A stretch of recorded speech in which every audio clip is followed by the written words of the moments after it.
मजदूर में फिर से एसटी में शामिल करने की मांग को लेकर कुर्मी सेना ने न्याय पदयात्रा निकाली। कुर्मी समाज के लोगों का उनके रहन सहन, वेशभूषा और पर्व त्योहार आदिवासियों के जैसा ही है। इसके बावजूद उन्हें एसटी श्रेणी से बाहर कर दिया गया है। पहले कुर्मी जाति भी एसटी में शामिल थी, लेकिन बाद में इसे अलग कर दिया गया।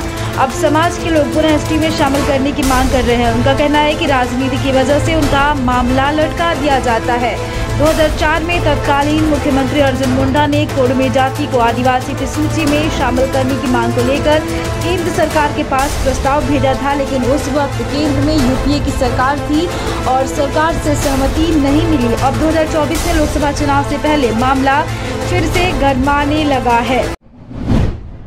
अमित शाह के दौरे को लेकर सुप्रियो भट्टाचार्य ने बीजेपी को आड़े हाथ लिया है। सुप्रियो भट्टाचार्य ने कहा कि लगता है जल्द ही चुनाव आने वाला है और यही वजह है कि लगातार अमित शाह का दौरा हो रहा है। 2019 के चुनाव में भाजपा को मिली करारी शिकस्त के बाद से ही बीजेपी व्याकुल है। सुप्रियो भट्टाचार्य ने कहा कि अमित शाह के आगमन को लेकर 3 घंटे पहले बाबा मंदिर में ताला लगा दिया गया, जिससे भक्तों को परेशानी हुई।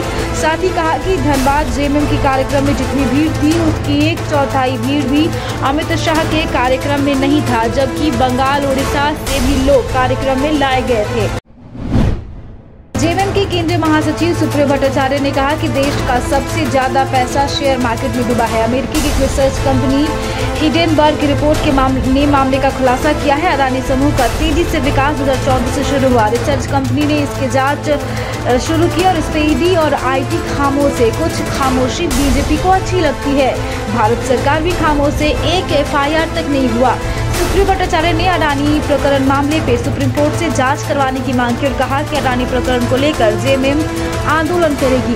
आपको बता दें कि अमेरिकी रिसर्च फर्म हिडेनबर्ग रिसर्च इन दिनों चर्चा में बनी हुई है। हिडेनबर्ग की रिपोर्ट आने के बाद सबसे ज्यादा नुकसान अडानी ग्रुप को उठाना पड़ा है। अडानी ग्रुप के शेयर में 70% गिरावट आई है और उसका मार्केट कैप $100 अरब से ज्यादा घट गया है। ग्रुप ने अपनी फ्लैगशिप कंपनी अडानी इंटरप्राइजेज को एफपीओ वापस लेने के बाद बॉन्ड प्लान भी कैंसिल कर दिया है।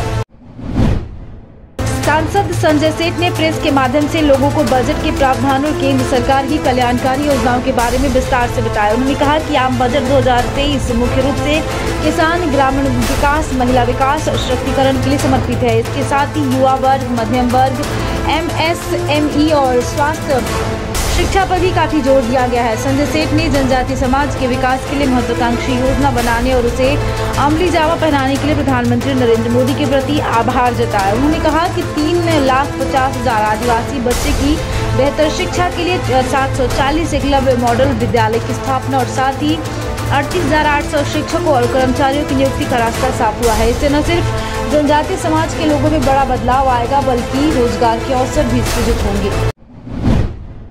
साहिबगंज में आदिवासियों के महाकुंभ कहे जाने वाले राजकीय माघी पूर्णिमा मेला का आयोजन किया गया। साहिबगंज होकर बहने वाली राजमहल स्थित उत्तरवाहिनी गंगा घाट में श्रद्धालुओं ने आस्था की डुबकी लगाई। आदिवासियों के इस महाकुंभ में झारखंड नहीं, बिहार, बंगाल, उड़ीसा, मिजोरम, नेपाल से भी प्रतिवर्ष बड़ी संख्या में श्रद्धालु पहुँचते हैं। पूर्व की रघुवर सरकार ने इस मेले को राजकीय मेला का दर्जा दिया था।